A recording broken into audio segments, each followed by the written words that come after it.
Hello everybody, I am Dr. Devi and in today's session we are going to see an interesting and important topic from the chapter Body Fluids and Circulation, and our topic is the human heart.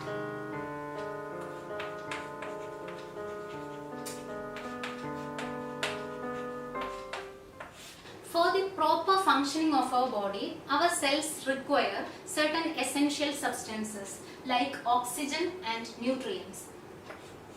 That is, suppose these are cells in our body, that is a basic unit of our body, cells. This cells requires oxygen and nutrients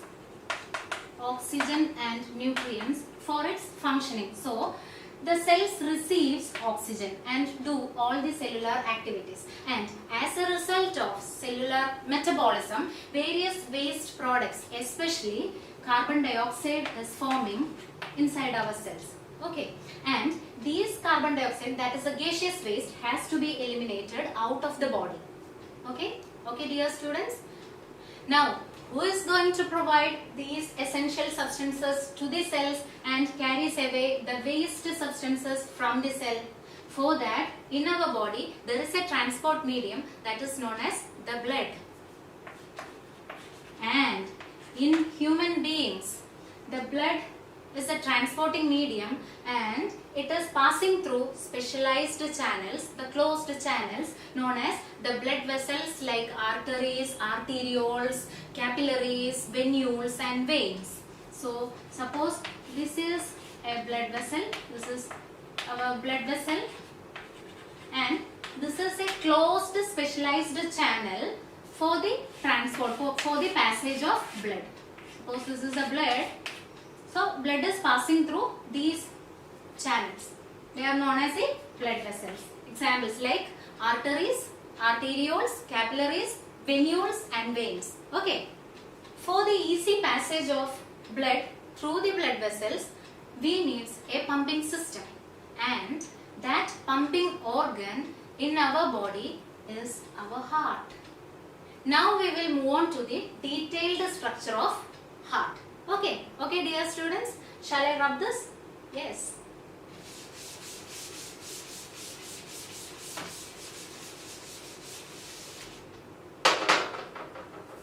Structure of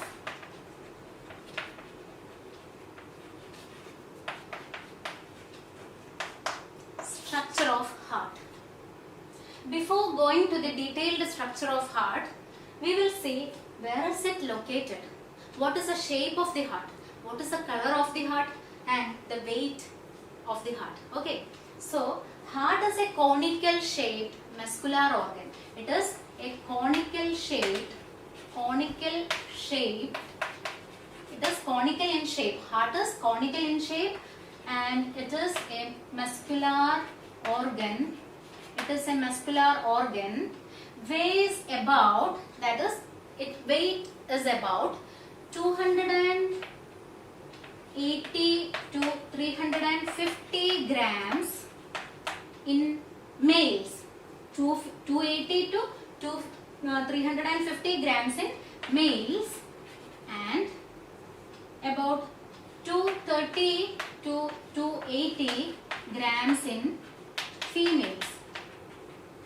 Okay, the weight of the heart is 280 to 350 grams in males and 230 to 280 grams in female. Okay, and heart is conical in shape. It is conical in shape and it is a muscular organ. Heart is a muscular organ. Now we can see where is the location of our heart. In our body, where is it located? Okay, so I am going to rub this. It is a conical shaped muscular organ, weighs about 280 to 350 grams in males and 230 to 280 grams in females. Okay, and the location of, when it comes to the location of the heart is located in our thoracic cavity. It is located in our thoracic cavity. So, where is the thoracic cavity in our body? Which part is the thoracic cavity in our body? So, To mention the thoracic cavity in our body, I'll quickly draw the diagram, the outline of a man. So here is our beautiful man. You can see the structure of a man here. I'll draw like this. And in this man, we can see a dome-shaped muscular structure here that separates the body into upper part and lower part. Okay, and that muscular part, this muscular structure is known as a diaphragm. This muscular structure is a diaphragm. And our heart is a conical shaped structure. Heart is a conical shaped muscular organ that is located in the thoracic cavity and it is resting over the diaphragm. That is, it is placed over the diaphragm. So that I can draw a small heart here, a very small heart here, and it is resting over the dome-shaped muscular structure, that is the diaphragm, and it is located in between the two lungs. Our heart is located in between the two lungs. Okay, heart is located in between the two lungs, and on either side of the heart we can see the ribs. On either side of the heart we can see here is the ribs. Okay, and in front of the heart there is a bone which is known as sternum. In the front of the heart there we can see a bone known as the sternum. Sternum, it is also known as chest bone. Sternum or chest bone, or otherwise it is known as the breast bone. That is, in front of the heart is a bone. That is a sternum or chest bone or breast bone. Okay, and behind the heart, that is our dorsal part of the body, we can see the vertebral column. The vertebral column. So dear students, our heart is located in the chest part. That is the thoracic cavity of our body, and it is resting over the diaphragm in between the two lungs, and on either side of the heart there is a covering. It is covered with ribs. Okay, rib cage, and in front of the heart we can see the sternum or chest bone, or it is also known as a breast bone. Okay, and behind the heart we can see the vertebral column, and this entire area of the body is the thoracic, that is the thoracic cavity. This area of the body is known as a thoracic cavity. And again, one more point is there. In the thoracic cavity, this particular area where the heart is located, this particular portion where the heart is located is known as the mediastinum. The mediastinum. That is a mediastinum. That is in between the two lungs. Okay, I hope now the location of the heart is clear. And the size of the heart is that I have mentioned earlier, and it is the size of one's own clenched fist. Okay, dear students, so we will move on to the deeper side of the heart, into the internal structure of the heart. Okay, ready? Yes. So we will see the detailed structure of our heart. So that I want to draw another diagram here. That is why I am rubbing this. That is the sternum.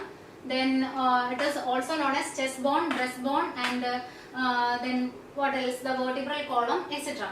When moving into the detailed structure of the heart, we can see the chambers of the heart. Chambers of the heart.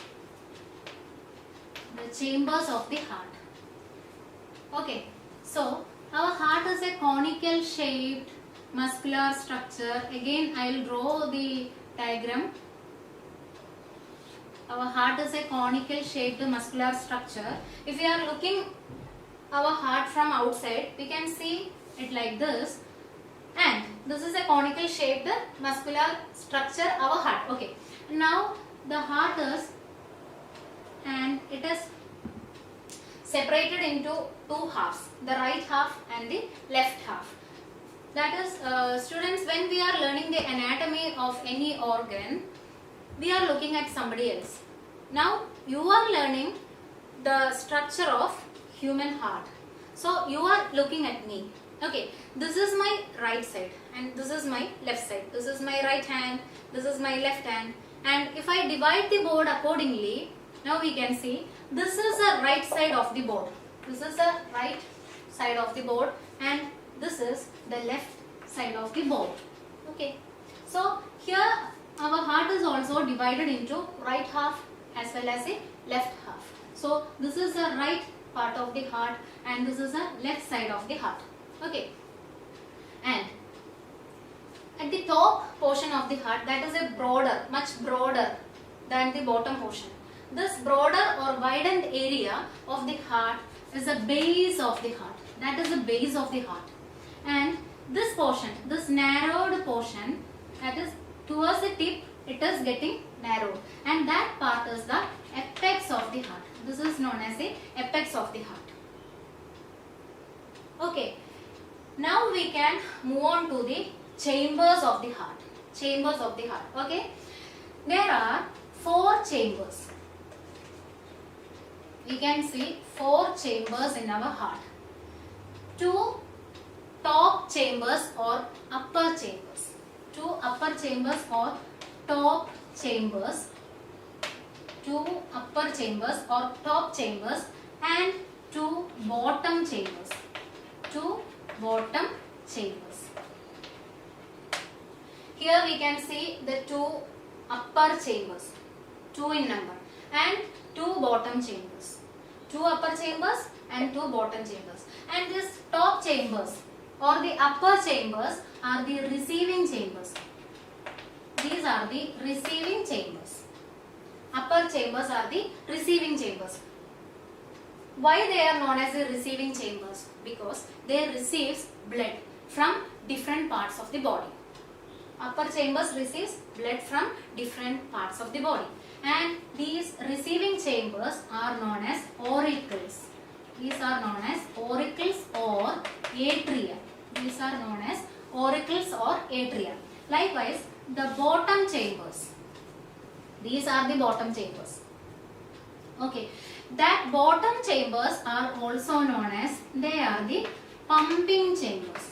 They are the pumping chambers. The bottom chambers, or it is also known as the pumping chambers. It pumps blood from the heart to different parts of the body. Okay, and that pumping chambers are known as the ventricles. They are the ventricles.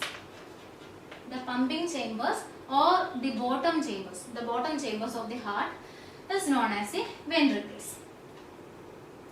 Now we can see there is a partition, there is a separation from the top portion, that is from the upper chambers and the lower chambers of the heart. There is a partition, and that partition, okay, before that I will explain you about the right half and left half.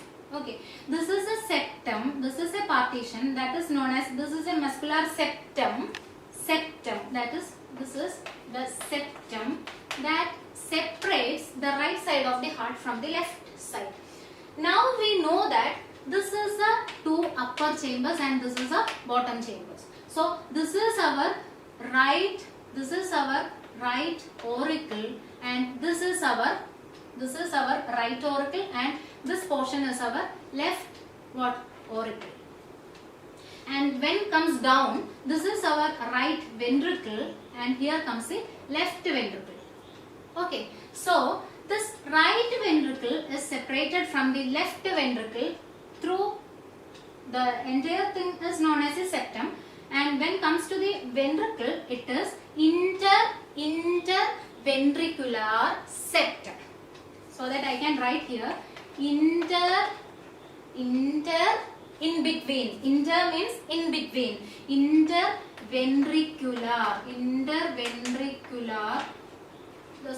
There is no much space to write the whole interventricular, the whole term. Okay. So this portion is the interventricular septum. That is a partition which separate the right ventricle from the left ventricle.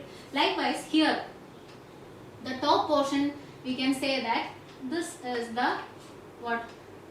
So when we are labeling an organ, we do not cut the organ with a thick line. Always use dotted lines. Okay. So this is our interauricular septum. Why it is known as interauricular septum? Because it is a partition, this is a separation from right auricle from left auricle. That is a separation between auricles. Right auricle is separated from left auricle through interauricular septum, and the right ventricle is separated from the left ventricle through interventricular septum. Similarly, the top part, the top chambers, that is both these auricles are separated from these ventricles through valves, through certain valves. Here we can see a valve like this, and the left side a valve like this.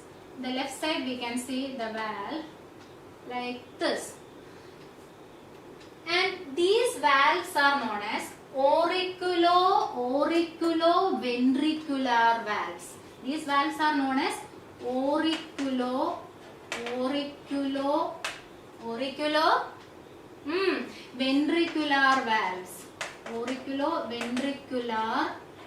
valves. Auriculo-ventricular valves.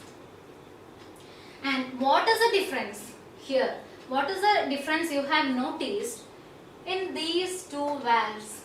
Is there any difference? Yes, very good. That is, the difference between the valve which is present in the right side is from the left side is that the right side valve consists of 3 flaps.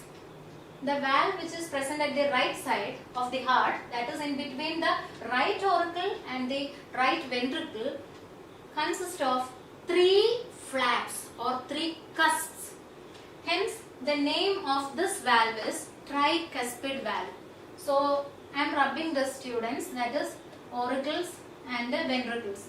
The 2 chambers, the name of the 2 chambers. I am rubbing that. Then only I can label it. Okay. Right.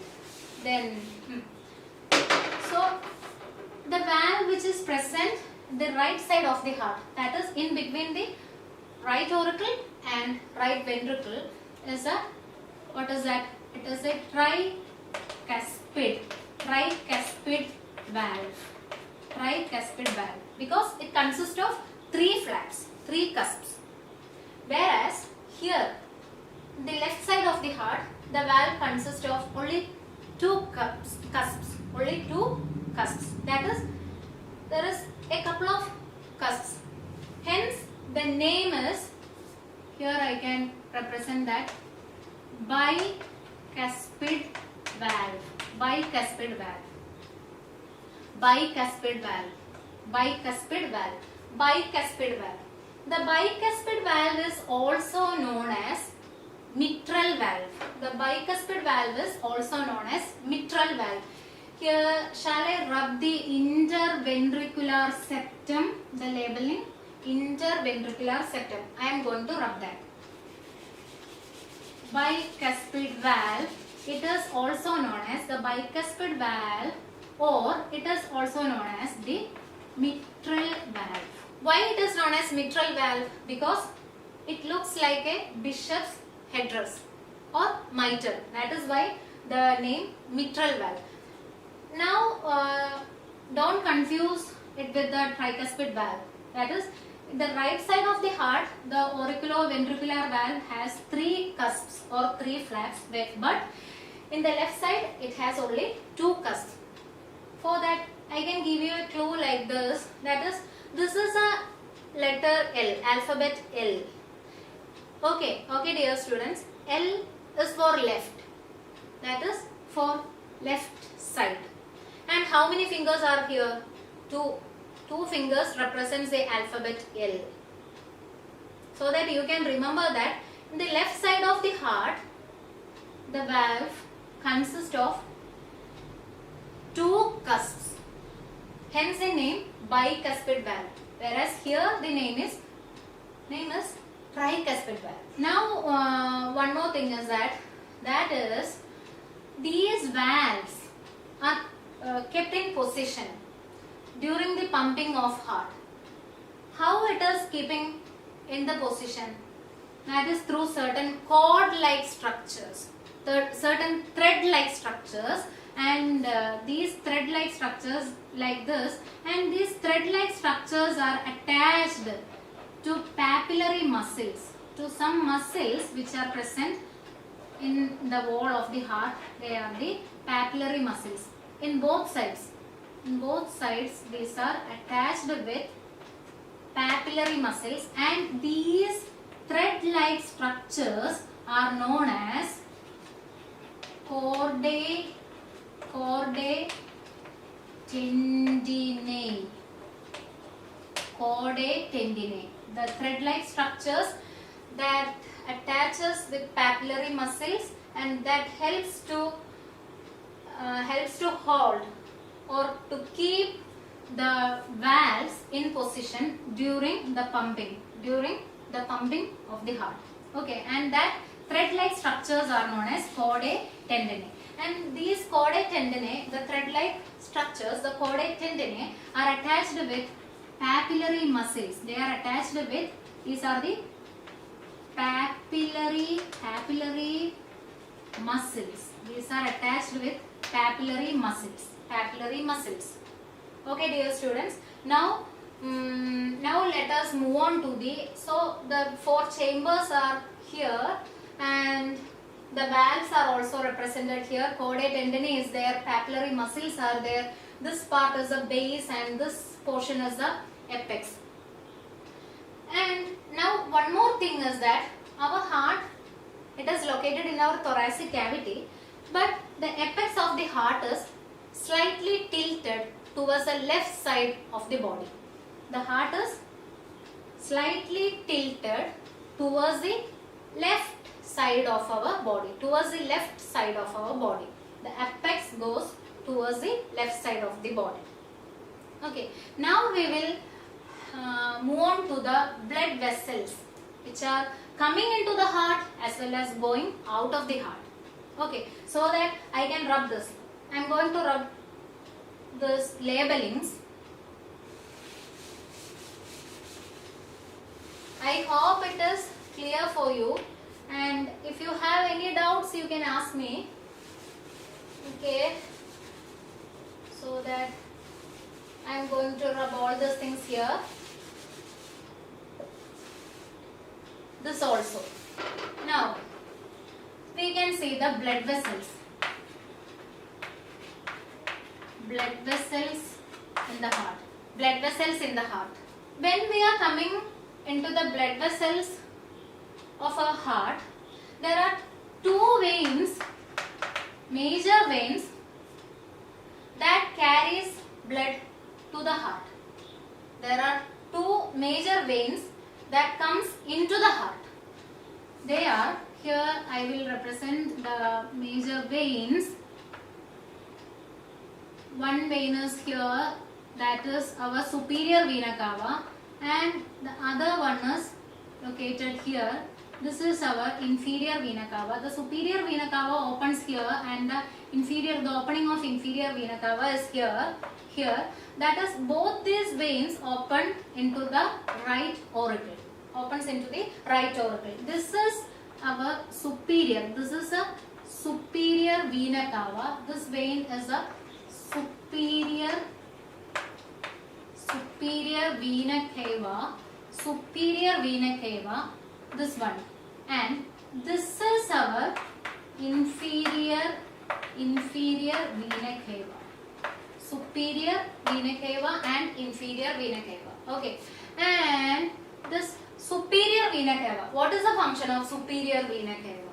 Superior vena cava carries impure blood. What do you mean by impure blood? That is a deoxygenated blood.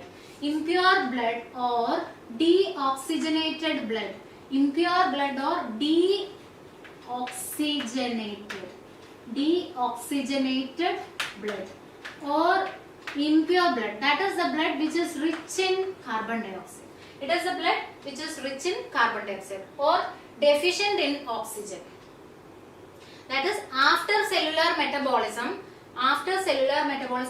there is waste materials, the gaseous waste carbon dioxide is forming in our body. So from the top portion of the body, above the heart, from the top portion of our body, like our head, face, neck and arms, from such parts of the body, this blood vessel, this vein carries the deoxygenated blood into the right auricle, so that the opening of the superior vena cava is here at the top part of the right auricle. And from the bottom portion of our body, that is below the diaphragm, here is our diaphragm, below the diaphragm, that is from beneath the diaphragm, the inferior vena cava carries the deoxygenated blood. Deoxygenated blood means the blood which is rich in carbon dioxide and it is deficient in oxygen. Okay, so that now our right auricle is filled with which blood? Right auricle is filled with impure blood. The right auricle is now filled with impure blood. We are discussing about the blood vessels in our heart. Okay, so now the right auricle is filled with impure blood. While moving on to the another blood vessel, before that I can rub this. I will rub this, the chordae tendineae. This part also I am rubbing. Chordae tendineae. This is, now it is not needed here because I want to explain something else. So that I am rubbing this, the chordae tendineae as well as the papillary muscles. Chordae tendineae and papillary muscles. Yes, dear students. Now we can see that. Now the right auricle, this is our right auricle. Right auricle is now filled with impure blood or deoxygenated blood. And what happens is, when the right auricle is filled with the impure blood or the blood which is rich in carbon dioxide, the auricle starts contraction. Because it is filled with, it is slightly started expanding. It is filled with what? Now it is filled with the impure blood. Now the auricle starts contraction. And that contraction of the chambers of the heart, contraction of the auricle, is known as systole. It is a systole. That is auricular systole. And as a result of auricular systole or contraction of the auricle, what happens is the tricuspid valve, suddenly the tricuspid valve opens. And the deoxygenated blood rushes into our this chamber. What is this chamber? This is a right ventricle. So now our right ventricle is filled with deoxygenated blood, that is the impure blood or the blood which is rich in carbon dioxide. So once again, from the top portion of our body, superior vena cava carries the impure blood, carbon dioxide rich blood, into the right auricle. Similarly, from the bottom portion of the body, this is inferior vena cava that carries the deoxygenated blood into the right auricle. Both these veins opens in the right auricle. Now, and the right auricle is filled with deoxygenated blood. It starts contraction or squeezing, and the tricuspid valve opens. Suddenly, it is a sudden action. The tricuspid valve opens, and the blood, the deoxygenated blood, rushes into the what? Right ventricle. Okay. Now the right ventricle is filled with deoxygenated blood. The right ventricle of our heart is filled with deoxygenated blood. Right? And the right ventricle starts contraction. That is ventricular systole. By that time, the auricles starts relaxing. First it contracted, now it is relaxing. And that relaxing is known as diastole. the relaxation is known as diastole. The systole is known as the contraction of the chambers of the heart, and the diastole is known as a relaxation of the chambers of the heart. Actually, we were discussing about the blood vessels. Now we reached here, that is the deoxygenated blood is now in our right ventricle. Now the right ventricle is filled with deoxygenated blood, the impure blood. And here we can see another blood vessel. Here we discussed about the two veins, that is superior vena cava and inferior vena cava. Now we are going to see the arteries. The artery which is going from the heart, going out of the heart. That is, here is a location of that particular artery that is going out of the heart, and it goes up and bifurcates at the top of the heart. Going up and bifurcates at the top of the heart, and the branches goes into the two lungs. That is, this particular artery is the pulmonary artery. So superior vena cava and inferior vena cava, I am rubbing these things, superior vena cava and inferior vena cava. Okay, now this is our pulmonary artery. This is the pulmonary artery. Pulmonary artery. This is our pulmonary artery. Pulmonary artery.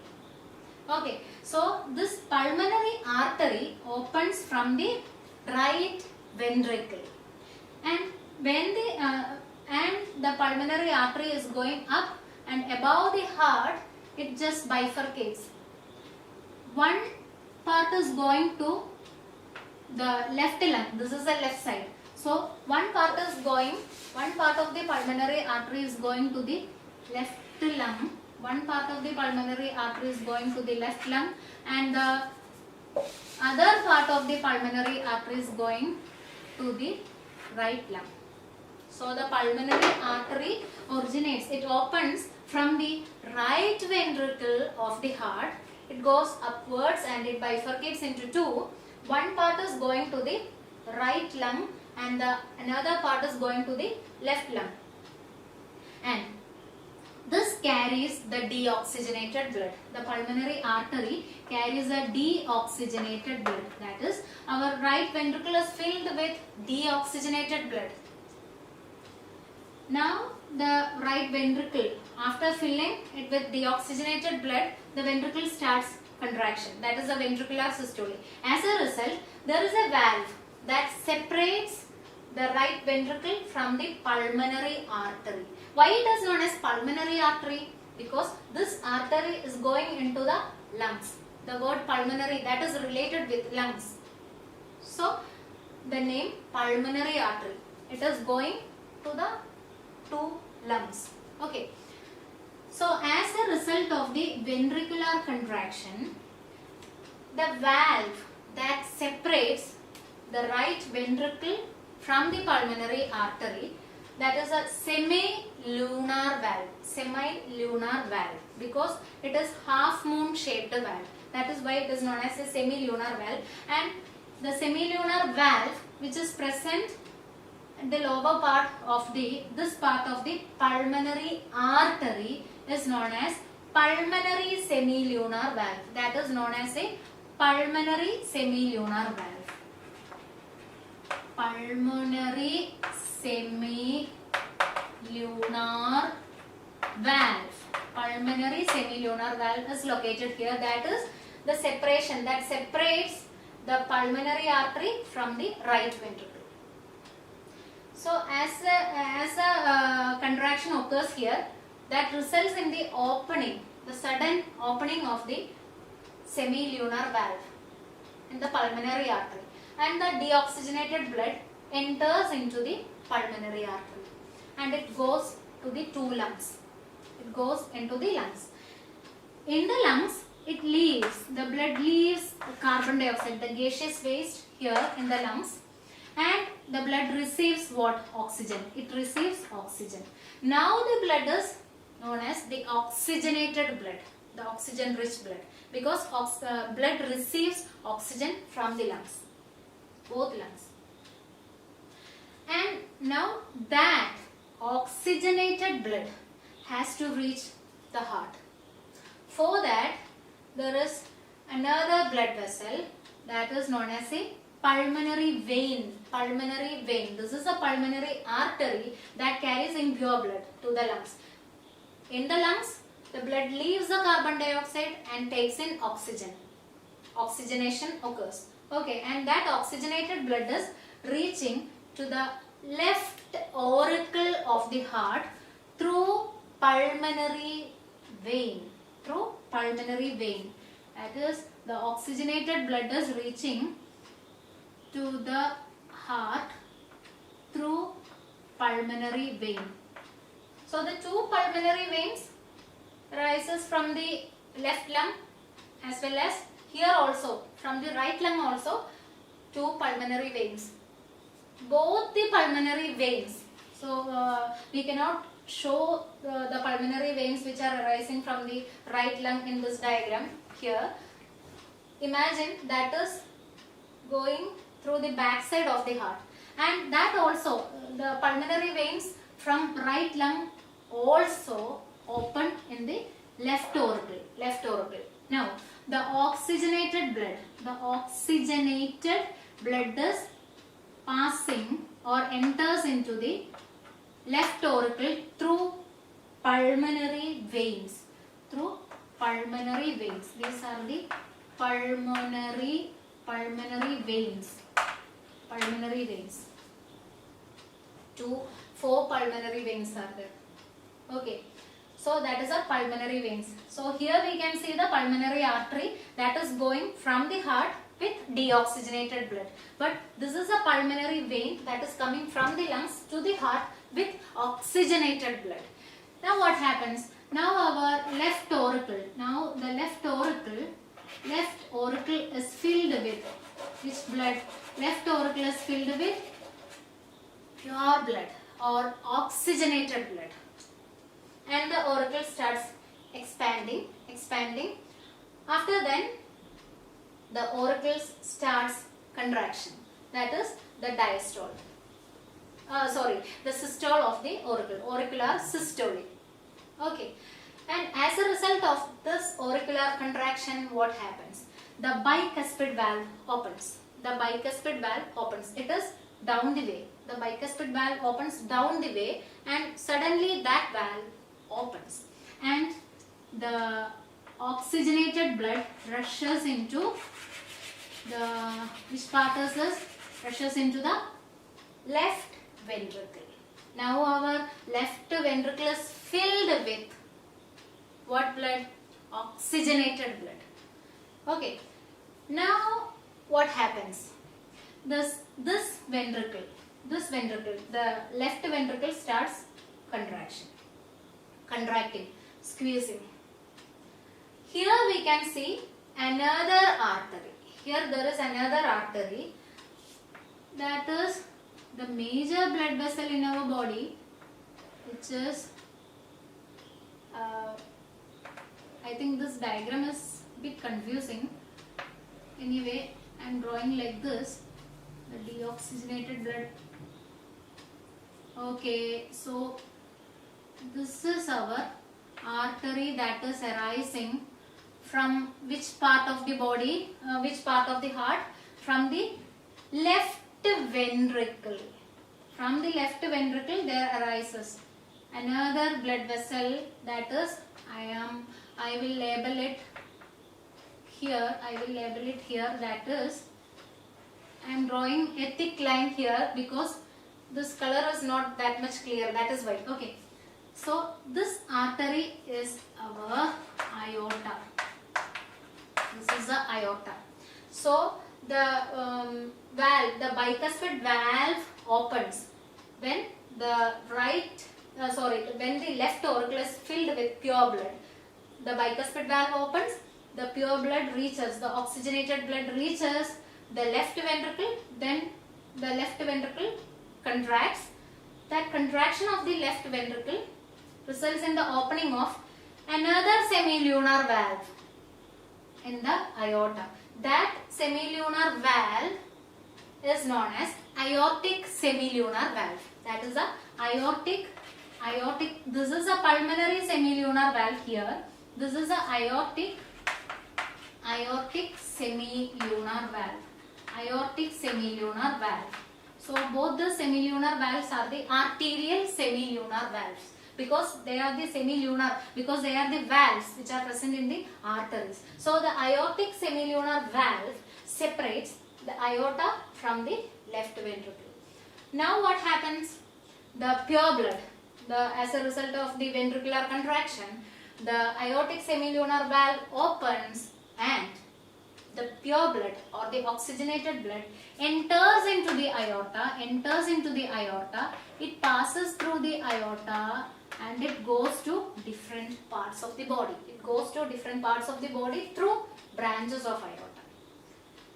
Passes through different parts, so it goes to the different parts of the body through branches of aorta. So aorta is a major blood vessel, that is the artery that arises from the left ventricle, and the valve which separates the aorta from the left ventricle is the aortic semilunar valve. Okay, dear students, now I think we can see a video. We can see an amazing 3D video that will be helpful for you to understand the detailed structure of our heart. After that, once again I will draw the diagram quickly. Heart. The heart is a complex pumping organ. If we look at a section of the heart, we observe that it receives deoxygenated blood from different parts of the body in its right atrium. Now, the tricuspid valve opens and the blood keeps flowing into the right ventricle. Then, the right atrium contracts, pushing the remaining blood into the right ventricle. It then contracts to push the blood into the pulmonary artery, which carries the blood to the lungs. The pulmonary veins bring back the oxygenated blood into the left atrium of the heart. During atrial contraction, the blood passes through the bicuspid valve into the left ventricle. During ventricular contraction, the blood is pumped into the aorta, from where it goes to various parts of the body. Specific group of cells in heart continuously generate impulses, which can cause the rhythmic contraction and relaxation of the atria and the ventricles. Inside the heart, blood flows in a specific direction. The contraction of the atria is called the atrial systole. At this time, the ventricles are in diastole. Then, the ventricles contract, and this is called ventricular systole, and the atria are in diastole. This sequence of events, which occurs from the beginning of one heartbeat to the beginning of the second one, is called the cardiac cycle. So I hope the video is very clear for you. That is an interesting video. Okay, now a quick recap. You know that our heart is a conical shaped muscular structure, muscular organ. It is very important to learn how to draw the diagram of human heart. Okay, so now we'll see that our heart is a conical shaped muscular organ located over the diaphragm, and it is tilted towards the left side of the body, and we can see the partition which is the septum. Now I am drawing this pulmonary artery. Students, you can also draw with me. Okay, this is a pulmonary artery, and here it is the inferior vena cava, and here comes the superior vena cava, and now we can see the pulmonary veins here. So this is an easy diagram. This is one of the easy diagrams. Okay, we can draw like this. The aorta is coming like this. So is like this. And now here some congestion is there because the small size of the board. And here what structure is here, that is our tricuspid valve. Here we can see the which valve, bicuspid valve. These are the semilunar valves of the pulmonary artery and aorta. This is our right auricle, this is our left auricle. Here comes the right ventricle, this is our left ventricle. Okay, and here what happens is, now we can show this. This is our right auricle, which is filled with what? Impure blood or deoxygenated blood. Here also the deoxygenated blood, but here this is a deoxygenated blood, and here we can see the pure blood or oxygenated blood in our left auricle. In our left ventricle also there is oxygenated blood. Okay, now this is our superior vena cava. This is our superior vena cava. Superior vena cava. This is a inferior vena cava. Inferior vena cava. Superior and inferior vena cava. This is our pulmonary artery. Pulmonary artery that goes to two lungs. That goes to two lungs. And this is our pulmonary veins. Pulmonary veins. Okay, and what is this? This is our pulmonary, that I have written here, pulmonary artery. Okay, and this is a aorta. Okay, now when the valve opens, there is a chance, there is a probability of the back flow of blood. Blood is coming from the right auricle to the right ventricle. Here from the left auricle to the left ventricle. But there is a chance for the back flow of blood or the regurgitation of blood. That is not good. It is a bad thing. So to prevent that, these tricuspid valves, these tricuspid as well as the bicuspid valve will shut, will close. It opens and suddenly it closes. Okay, when it closes, that makes a sound. That is the first heart sound. That is known as lub. That is the first heart sound, which is the lub. That is the closure of the tricuspid and bicuspid valve, or it is a sound of the closure of the auriculoventricular valves. That is the first heart sound. That is lub. The sound lub. Okay. And what helps the bicuspid as well as tricuspid valve to anchor, to keep in this position itself? That is with the help of chordae tendineae. It is with the help of chordae tendineae, the thread-like structures which are attached to the papillary muscles. That chordae tendineae pulls the tricuspid as well as the bicuspid valve downwards. Otherwise, it will go upwards.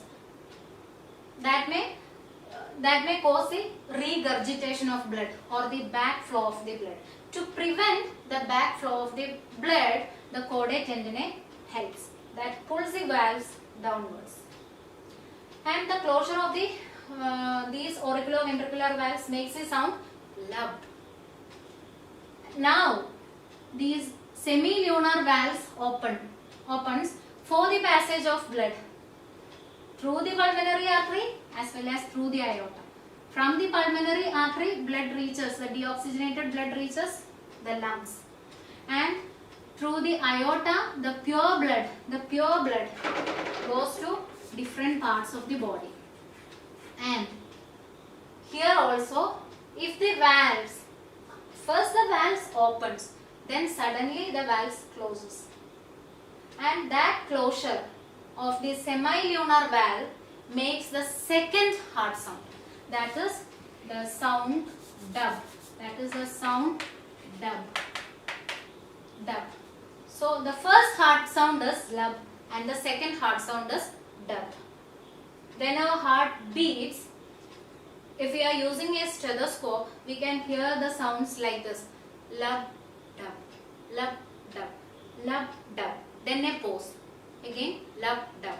And it is like lub, dub, lub, dub, lub, dub, lub, dub. Like that. Okay. So that is the sound comes by the closure of the tricuspid and bicuspid valve as well as the closure of the semilunar valves. Okay dear students, I hope this is clear, and we will see the conduction of the electrical impulse or the cardiac activity in our next class. Okay, so I hope this is clear and we will meet in our next class. See you soon. Bye. Thank you.